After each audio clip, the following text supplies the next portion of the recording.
Crows are out, the clouds are riding out, rain's coming. I guess you can say we are well and truly riding the storm. A bed. I guess you can say we lie with death. Hello there all, it's been quite a while. Been a lot of time since I last filmed a video, about a week so far. That was an impromptu video as well because of the nature of it as well. So I want to kind of just move past that. It's happened and there's just not much we can talk about there. I just wanted to, instead of bringing us down, let's talk about stuff that's relatively decent. Devin Madson's Reborn Empire quadrilogy, surprisingly. She is a newer face on the fantasy scene and modern fantasy writer, and one that I've really did buy just because the covers looked good. I mean, just look at those covers. Look at that art right there. Just look at how fucking beautiful that is. Like, tell me, if you saw that in the store, how would you not buy that? It's fucking gorgeous.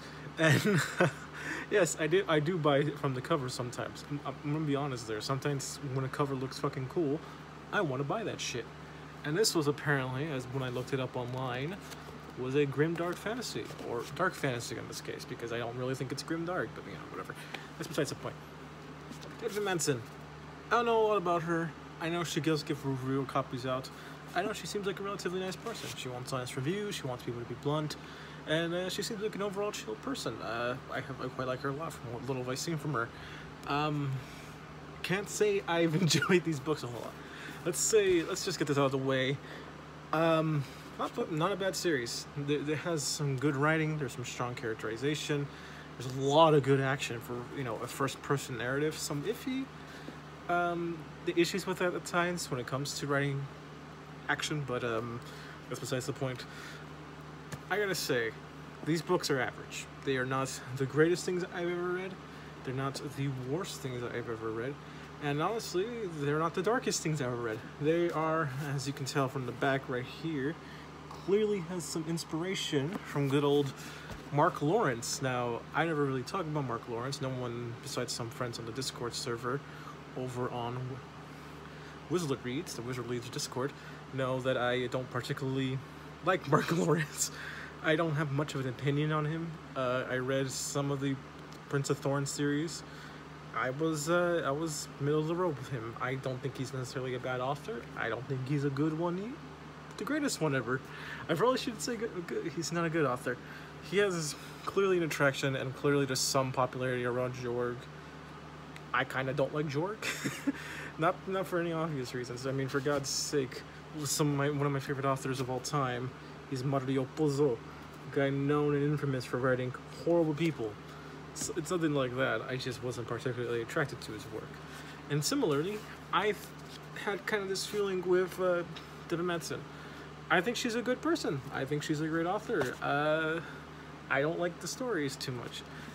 So I am missing out on, of course, like a whole history of years behind this, because there's another series before this. This is technically a sequel series that follows the children's of apparently one of the original main characters from that series, so I just fucking spoiled the ending there. I don't hear much about it. I hear some people say it's pretty good for a self-published work. I didn't even know it was self-published. There's also a novella out for it, and I need to get all those at some point. I'm not gonna jump on the throat for that because I'm reading other stuff at this current moment. But if I had to say anything so far, give this a go. It is easily a middle-of-the-road fantasy. This is like the most I can go into without getting into major spoilers, beyond saying this is a Chinese-inspired fantasy work that has some interesting culture, some interesting fights. It's not the darkest thing I ever read. There is, of course, very uncomfortable topics that, honestly, if you're ever familiar with the dark fantasy genre, shouldn't be too much to handle. However, if you don't like topics that involve rape, murder, genocide, or pretty much good people not necessarily succeeding in the world, I don't recommend reading this. I will be moving to the spoiler section now, so do please leave if you cannot handle spoilers. 3, 2, 1. Now, let's get this out of the way very, very quickly. This is indeed a Chinese-inspired work, and from what I can pick up, there seems to be some inspiration from the Zhao dynasty. Now, if you don't know what the Zhao dynasty is within China, it is one of the greatest incidences of a apparently savage culture overtaking, overthrowing, and destroying an entire imperial family.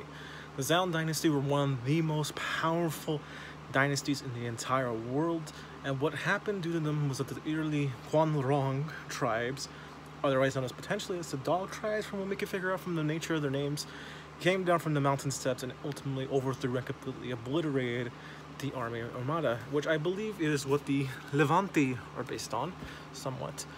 I don't really see much of a dog inspiration with them. However, I do see ultimately potentially that going down that route. Now, I am familiar, quite honestly, with a lot of Chinese literature. One of my favorite series of all time is the manga Kingdom, which focuses on, of course, the unification of the Qin Empire back then. The unification of China, followed by, of course, the romance of the Three Kingdoms. Spoilers for Kingdom, I guess. It doesn't last long. For 20 years, the unification of China lasts, and the Qin Empire falls under the reign of the tyrant Qin Shi Huang. The Romance of the Three Kingdoms is one of the finest pieces of literature. This is the abridged edition. This is not the full editions. I'm still trying to get those because those are a pain in the ass to get. And as well as the fact that I also read, of course, The Art of War and The Hero Reborn, one of the finest things in wuxia genre. So it's because of my familiarity with these sort of genres that I'm somewhat disappointed with Devin Madson's presentation of this sort of Chinese, sort of Japanese-inspired sort of dynasty and setup, especially after reading, of course, some of these fine works over here. China is, of course, despite how it is nowadays, is one of the most culturally rich countries in the world with a lot of interesting history and philosophies to explore and analyze. And it seems to be very much lacking. It seems more or less less of a focus on the cultures and more of a focus on sort of the surface level style, which admittedly China does have a fucking badass fucking scripture. Look at that shit. It is wonderful, absolutely beautiful. I understand why she made choices. It's more progressive to do that. There's a lot of interesting elements you can do outside of the American traditional European Western kind of styles. I just find it disappointing that not every single element is there. In comparison to how, of course, the original fall of the Zhao dynasty is, with a lot of the political turmoil that ultimately led to a lack of ability to actually, counteract the Guanrong tribes, it just kind of doesn't really feel nearly as grand or as epic as that did. And especially in comparison to the rich narrative that could be found in even an abridged edition of the Romance of the Three Kingdoms, it just comes off a bit disappointing. Now, I will get into spoilers from other characters. A lot of them are not necessarily my favorites. So you got Miko, you have Cassandra, and of course you have Ra. All three of them, as well as some newer POVs in, of course, the second book, We Lie with Death, to ultimately explore the Levante tribe. I can't remember their names. That's my bad on my part, but I don't think this speaks less. It's just less of an impact how much those characters had. I almost forgot the three main trio. Let's talk about Miko. Miko is probably one of the better of the three, in my opinion. She has a lot of character development. She really grows into her own, and actually does explore one of the facets of Chinese imperial dynasties, which is the belief that the emperor or the empress themselves, because this is obviously sort of the theme that's going on, is essentially a godlike figure. And it seems that Miko's sort of going down the traditional Arya route, that she might become her father. Which is one of the things I criticize with this one. It's that I feel like there should have been spent more time with her and her father. But that's what little we got with him. He was fucking awesome. he's a sort of Tywin Lannister, but not as stoic or as, not as emotionless as Tywin is. Miko herself is a great character. I think she lacks somewhat in personality, but that's sort of counteracted by the wonderful character development she actually gets. I do find some lines of dialogue sort of so-so. I don't think it gets kind of cringeworthy, to be honest.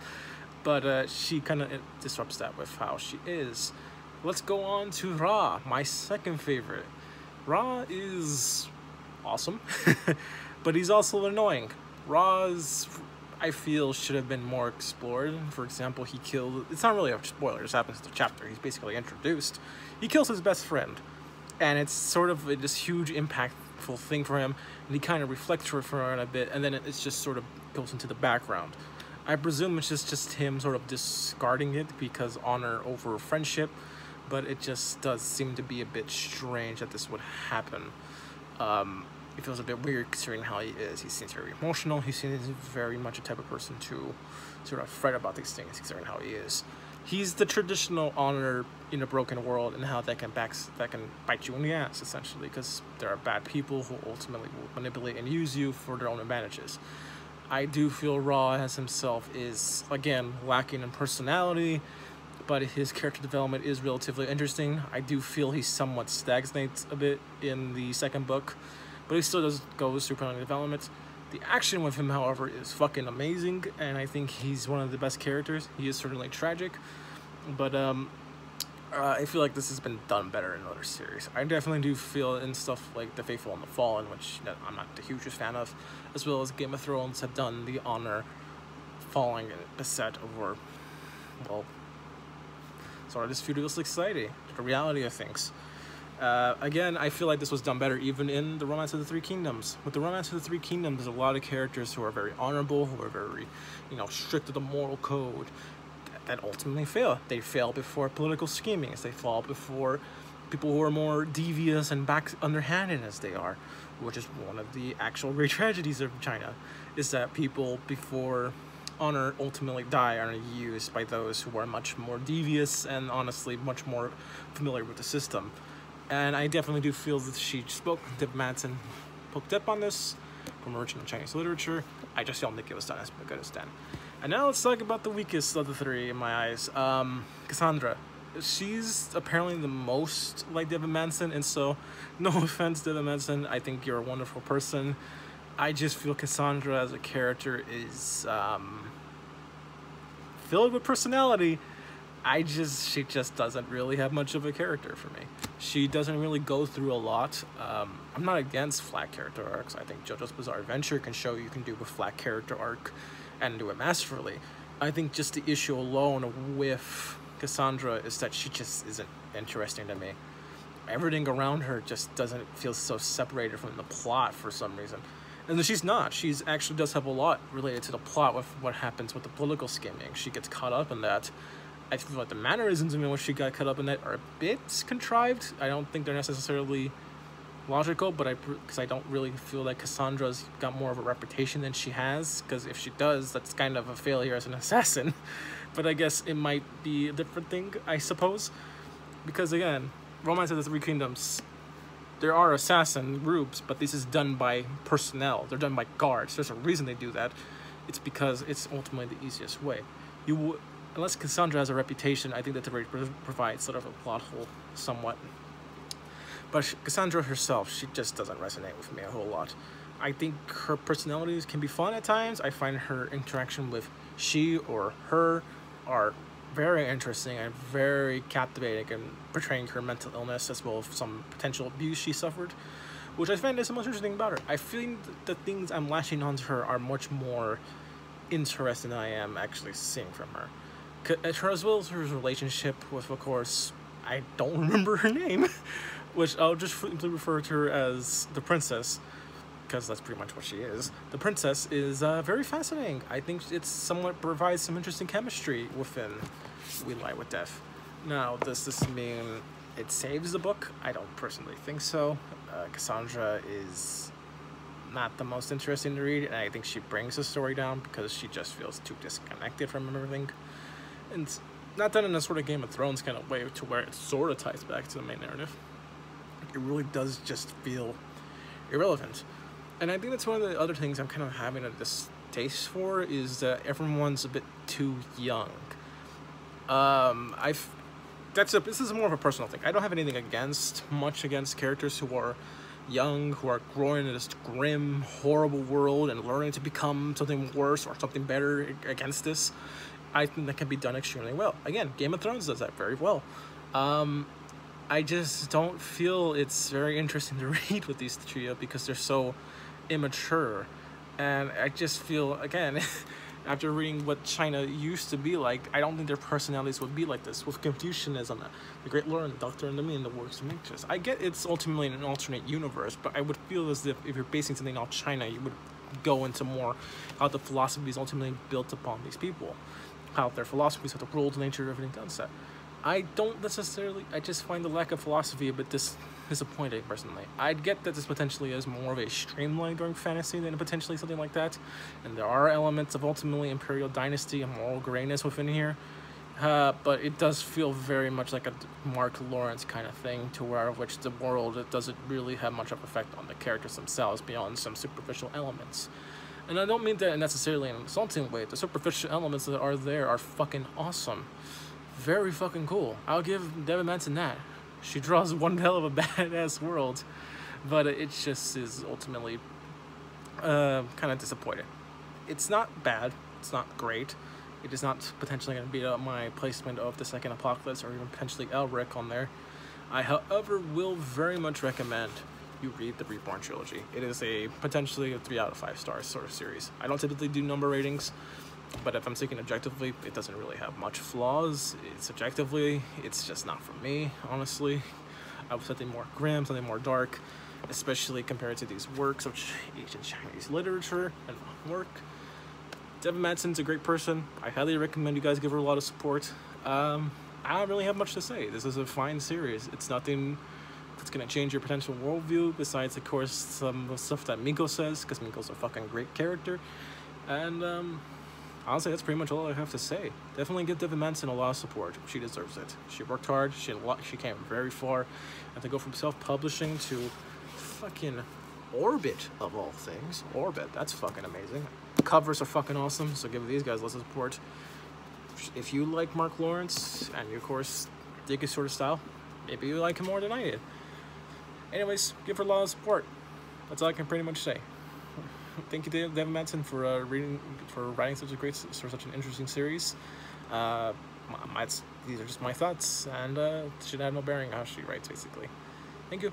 Have a wonderful day, guys. This is AJP signing out.